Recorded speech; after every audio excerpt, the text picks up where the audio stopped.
Hello, my name is Sarah, and I am your chakra coach.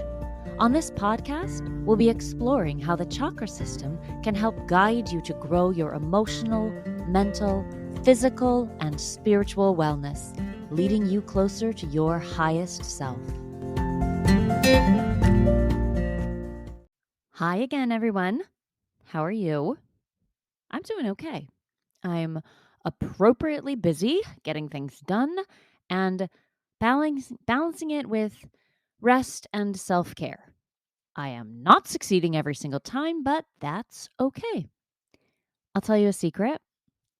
Sometimes when I feel way behind, I go lay down for a nap, which seems totally counterintuitive because it seems like it should make me feel more behind, but it actually helps me get focused.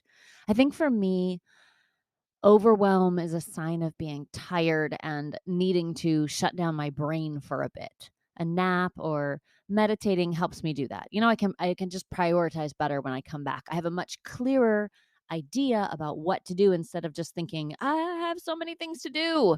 I can think, I have this one important thing to do.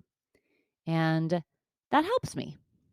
What do you do when you feel overwhelmed? Do you feel overwhelmed? I think that's kind of a hallmark of the society that we live in, that we all feel like that.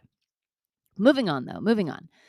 Before we get started today, I have a sort of housekeeping thing.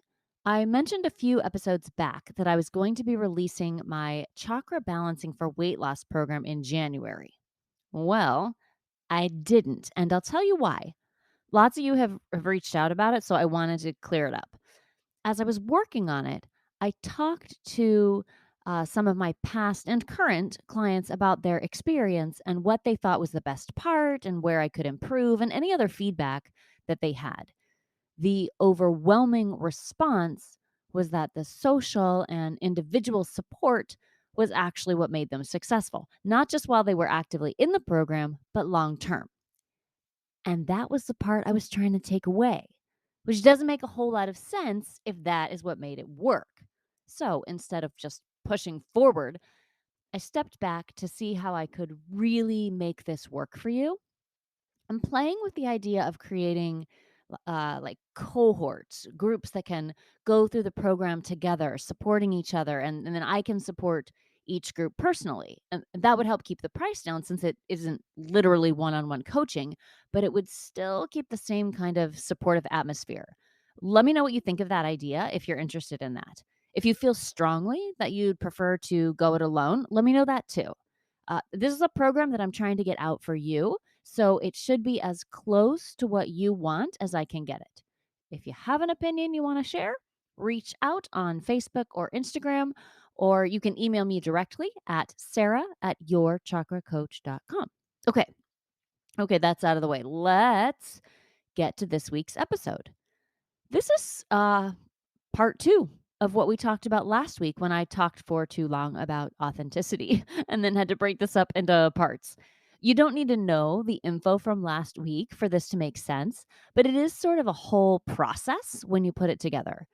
It's 4 parts, not really 4 steps exactly, meaning that you could work on any or all of the parts of healing at any time. And in fact, we probably should. So, to get a really complete picture, do be sure that you eventually listen to last week's episode if you haven't already. What you do need to know, though, is that these 4 A's are the work of Dr. Gabor Mate in his book, The Myth of Normal, which I highly recommend.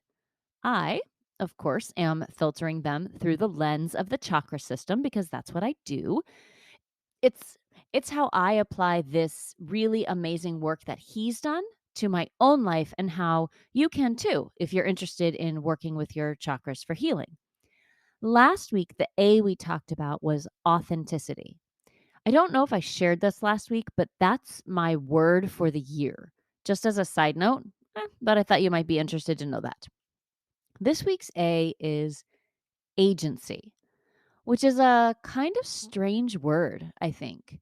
As I was doing my pondering on it, I wondered why not select a word like autonomy, which means about the same thing. It's maybe more common and it even starts with A, but I really got to thinking about what agency means and how it's different from autonomy, which is also important, but why agency captures something for me. So, agency is the capacity to freely take responsibility for our existence, meaning that we have choice in all situations, that we can respond to what happens in and around us thoughtfully and mindfully and in a way that is true to ourselves, that is authentic.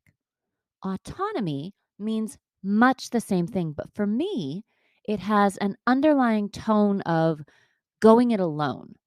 And the more I thought about it, the less I think that's really a good thing on our healing journey.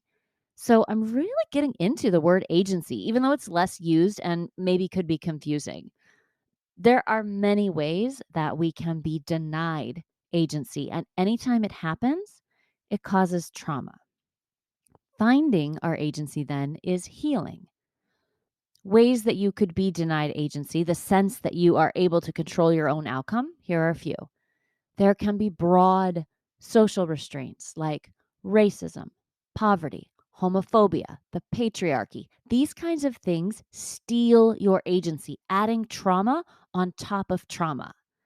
There can be more local forces that remove agency, like religious institutions, familial relationships, and other sort of closer to home circumstances.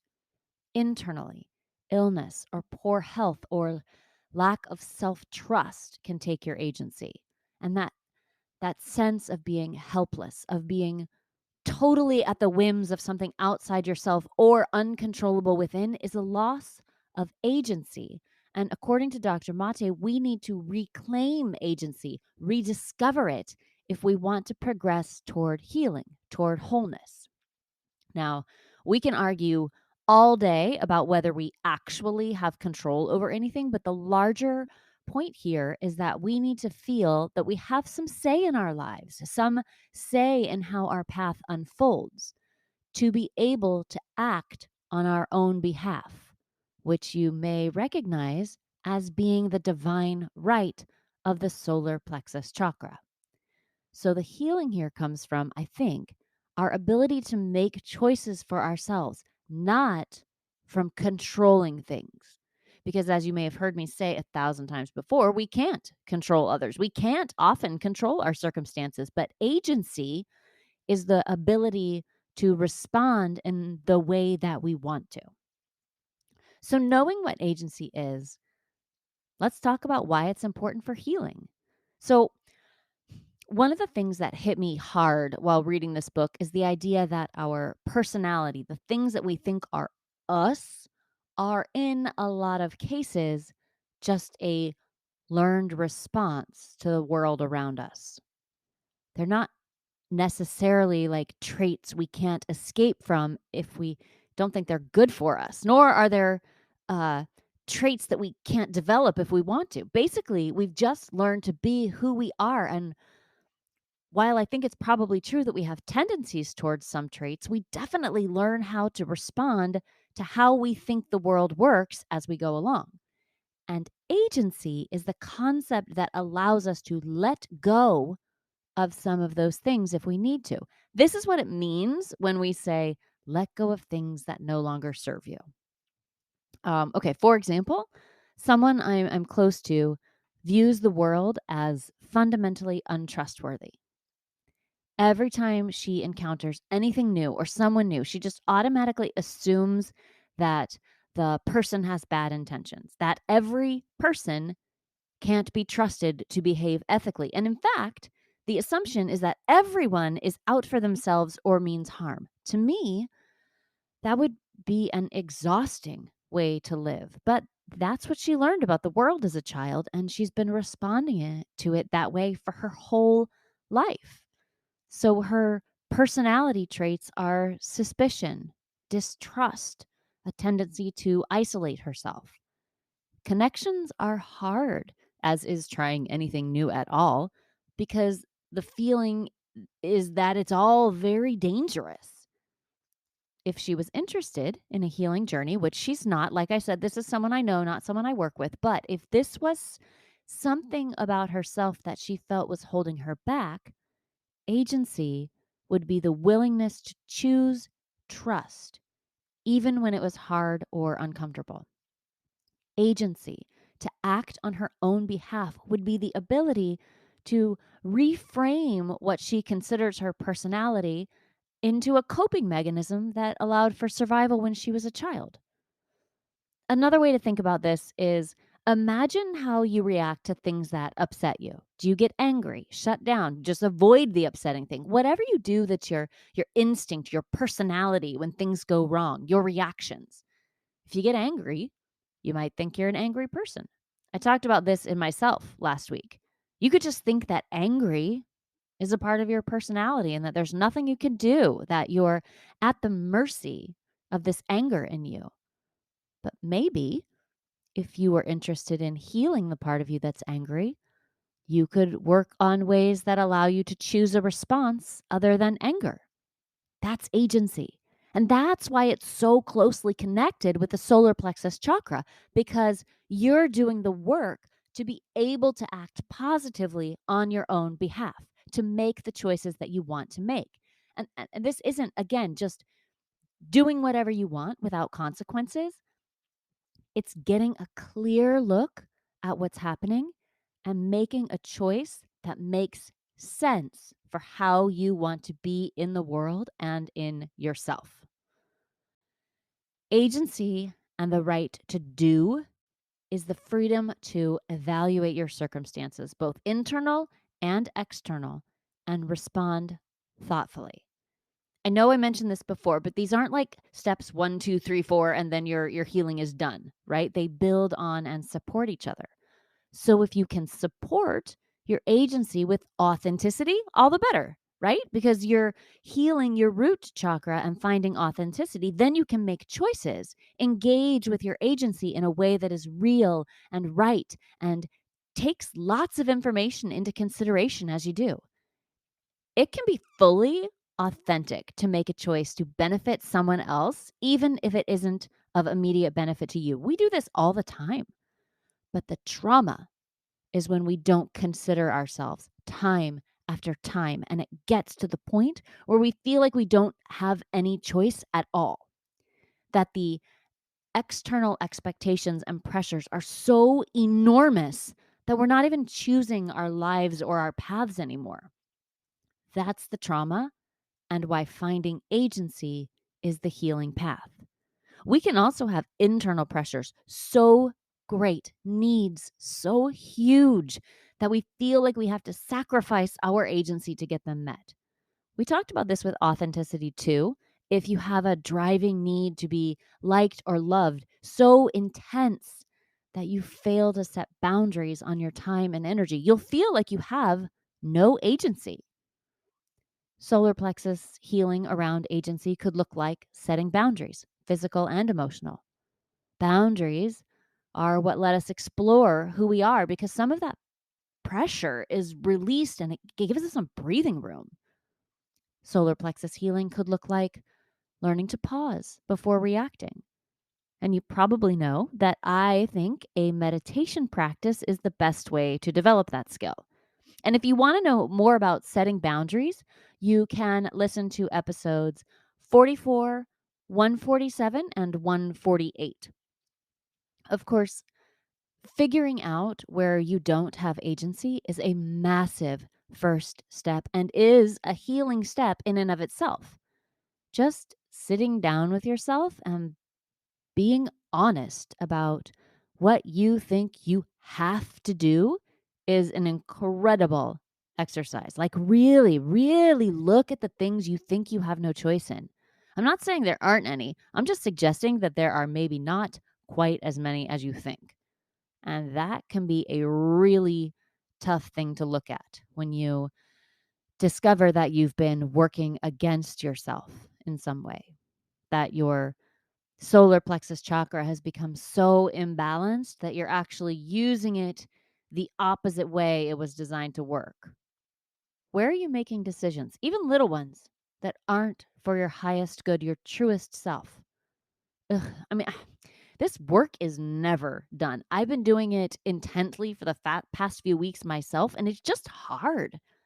But it's so important to have agency in our lives if we want to fully realize ourselves and heal all the wounds that come from years of feeling as though we don't have the freedom to do and be who we truly are. So this week, as you're thinking about healing, thinking about your own sense of agency and any solar plexus chakra work that you do, I hope this exploration gives you some new things to think about and ways to approach it. We can all practice taking a breath before we react. We can all look at what we're doing and try to evaluate if it is really reflective of who we want to be. And just like every other time we do chakra work or healing work of any kind, remember that gentleness and self compassion are key. We're just not going to be able to shame or guilt ourselves into healing. Looking at what we do and think then making big sweeping judgments about whether we're good or bad, it isn't useful and it isn't accurate. So we'll make self-kindness a part of any healing that we do, knowing that it's bringing us closer to wholeness where that's our intent. So, just a little project for the week. Remember to join me on Instagram and Facebook to connect about these ideas or anything else. That's also where I'll put any new information about the chakra balancing for weight loss course if you're interested in that. So it's pretty much your chakra coach everywhere. And last thing, longtime listeners, if you're getting value out of this show and you do want to support it, Patreon is the place to be.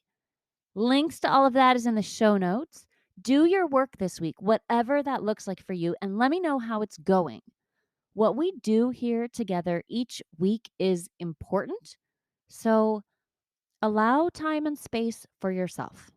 That's the first step in creating agency and the best way to start or continue any sort of healing or spiritual journey. I am so looking forward to talking again next week. I hope you have a great day. Bye.